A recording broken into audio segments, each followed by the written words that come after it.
তারপরে কাদের মোল্লাকে পেয়েছিলাম, উনি হলো কই মাছ রান্না করে খাওয়ায় সবাইকে, এবং বাগানের মালিক ছিল, এবং জেলে সবাই ওনার প্রশংসায় পঞ্চমুখ ছিল যে উনি ভালো কই মাছ রান্না করে খাওয়াইতো।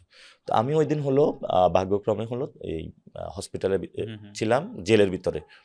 তো ওই দিন হলো ওই যে হেফাজতের আন্দোলন চলছিল, জুনায়েদ বাবুনগরীকে হলো নিয়ে আসছিল। তো জুনায়েদ বাবুনগরীর পায়ে হলো আঘাত, হসপিটালে হলো জেলে নিয়ে আসে, তাকে নিয়ে আসছে। তো বাবুনগরী সাহেব হলো রাতে এরকম, ওনাকে আমি শ্রদ্ধা করতাম যেহেতু কমি মাদ্রাসা পড়তাম। তো ওনাকে হলো কাদের মোল্লার খাবার পাঠাইছে, উনি বললো এই খাবার খাবো না, জামাত ইসলামের খাবার আমি খাবো না। তো কাদের মোল্লার লোকরা বলে গেল যে ঠিক আছে, না খাইলেও একটু রেখে দেন। পরে রাতের বেলায় উনি দেখে ওইটা খাচ্ছে। আমি বললাম ভাই আপনারা এখন একটু আগে বললেন খাবেন না, এখন কেন খাচ্ছেন? বললো সবার সামনে তো খাওয়া যায় না, নাহলে আবার আমাদের রাজনীতি থাকবে না। পরে কাদের মোল্লার উনি কই মাছটা খাইলেন এবং বললেন যে না, ওরা ভালো মানুষ, এমনি অত খারাপ মানুষ না। জামায়াতে ইসলামের ইসলাম আর আমাদের ইসলাম এক না। আমরা মদিনার ইসলাম মানি, জামায়াতে ইসলামের এটা মদিনার ইসলাম না, মহদুদের ইসলাম।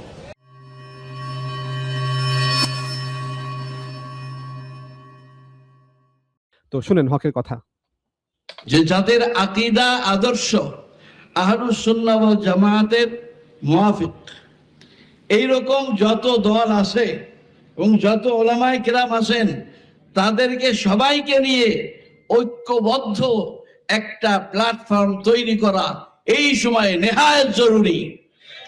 যদি আমরা আহলে হক ঐক্যবদ্ধ। তো কারা আহলে হক? উনি এখন প্রকাশ্যে বললেন যে আমরা হচ্ছে আহলে হক।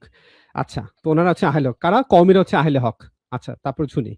যদি আমরা আহলে হক ঐক্যবদ্ধ হইতে না পারি, তাহলে বাতিল কিন্তু আমাদেরকে গুলে ফেলবে। আমার প্রথম কথা, আমরা আহলুস সুন্নাহ ওয়াল জামায়াতের আকীদায় বিশ্বাসী। আমরা আকীদা এবং আদর্শের ক্ষেত্রে আহলুস সুন্নাহ ওয়াল জামাত বহির্ভূত কারো সঙ্গে একমত হইতে পারি না, এবং শেষ পর্যন্ত আমরা সমস্ত সমমনা ইসলামী দলগুলো ঐক্যবদ্ধ হয়ে এক প্ল্যাটফর্মে এসে আমরা যাতে ইলেকশন করতে পারি, আল্লাহ যেন আমাদের সেই তৌফিক দান করেন। হ্যাঁ, বাতিল কারা? ওনারা ভয় আছে যে জামাত আসলে দেওবন্দীদের যে একচেটিয়া দখল, এটা না আবার বিপদে পড়ে যায়, আমাদের মার্কেট না আবার অন্য কেউ দখল করে ফেলে, এই ভয় আছে। এই জন্য আমরা যারা আহলে হক, আমাদেরকে এখন এটা কিছু করতে হবে। বাতিলের হাতে আমরা ধরা পড়ে যাব। বাতিলের মোকাবেলা করে হককে বিজয়ী রূপ দান করার জন্য, হকের ঝান্ডাকে সমুন্নত রাখার জন্য আমাদের এই প্রচেষ্টা সকলের দরকার। যে আকীদা আদর্শের দিক থেকে যারা আহলুস সুন্নাহ ওয়াল জামায়াতের আকীদা আদর্শের অধিকারী, এদের সবাইকে নিয়ে তো আহলে হক কারা? উনি বললেন আহলে হক আমরা। কেন? কারণ আমরা হচ্ছে কি আহলে সুন্নাহ ওয়াল জামাআ, ওনার হচ্ছেন কি প্রকৃত আহলে সুন্নাহ ওয়াল জামাআ। এই জন্য আচ্ছা, এখন দেখেন, ভারত, পাকিস্তান, বাংলাদেশ, এই ৩ দেশে প্রায় ৬০ কোটি মুসলমান। এই ৬০ কোটি মুসলমানের মধ্যে প্রায় ৪০%, যদি আমি আরো কম করেও বলি ৩০ থেকে ৩৫%, আমি কমায় বললাম, আপনাদেরকে কমায় বললাম, প্রায় ২০ থেকে ২৫ কোটি মুসলমান হচ্ছে গিয়ে বেরেলভি, যারা বলে আমরা সুন্নি, যারা মিলাদ কিয়াম করে, আল্লাহ রসুল নূরের তৈরি, যারা মাজারে যায়, অলি, দরগা, পীর, এই সিলসিলা যারা, তারা হচ্ছে গিয়ে এই ভারত, পাকিস্তান, বাংলাদেশে মুসলমানদের যে সংখ্যা ৬০ কোটি, তার মধ্যে তারাই ২০ থেকে ২৫ কোটি। আমি কমায় বললাম, বারবার বলছি কমায় বললাম। তাদের চোখে এই যে দেওবন্দি, এই যে কওমি, তারা হচ্ছে গিয়ে গোস্তাখে রাসূল, তারা হচ্ছে গিয়ে বেয়াদব, যারা রাসূলের সাথে, রাসূলের শানে বেয়াদবি করে, এবং ফলে তারা অমুসলিম হয়ে গিয়েছে, তারা কাফের হয়ে গিয়েছে। এবং এই কওমি দেওবন্দিরা মুরতাদ হয়ে গেছে। তারা যেহেতু মুসলমান দাবি করে এবং তারা বেয়াদবি করার কারণে, রাসূলের সাথে বেয়াদবি করার কারণে তারা এখন অমুসলিম হয়ে গেছে, অর্থাৎ মুরতাদ হয়ে গেছে। তারা হচ্ছে গিয়ে ওয়াজিবুল কতল, তাদেরকে কতল করা ওয়াজিব। এই যে কোটি কোটি দেওবন্দি, তাদেরকে কতল করা ওয়াজিব।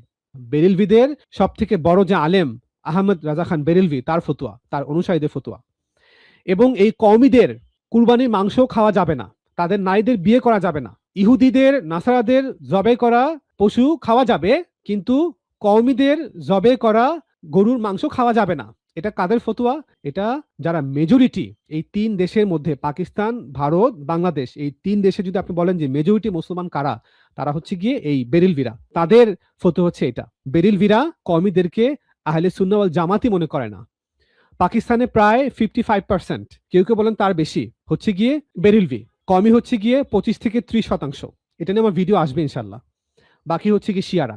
ভারতেও 50% বেশি হচ্ছে গিয়ে বেরিলভিরা, যারা সুন্নি তরিকার মাজারপন্থী। শুধুমাত্র বাংলাদেশে কওমিরা মেজরিটি, তারা সংখ্যায় বেশি এবং বেরিলভিরা সংখ্যায় কম। কিন্তু অ্যাজ এ হোল এই 3 দেশ মিলে তারা সংখ্যায় বেশি, বেরিলভিরা বেশি।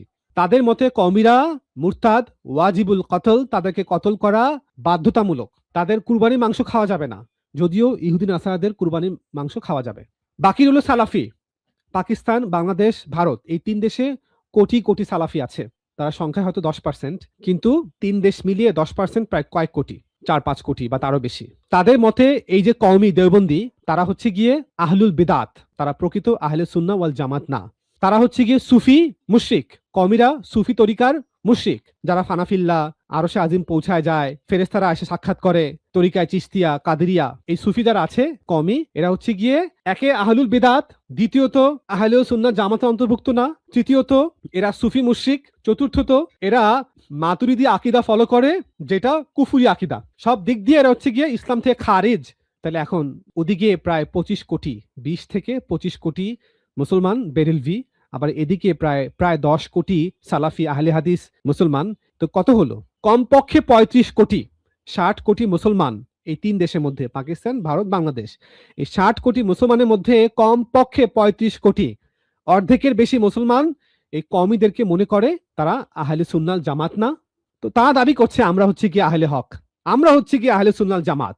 ওই সালাফিরা আহলে সুন্নাহ জামাত না, ওই বেরিলভিরা আহলে সুন্নাহ জামাত না, আমরা কওমিরা হচ্ছে আহলে সুন্নাহ জামাত। সো এই হচ্ছে আপনাদের দেখালাম আর কি।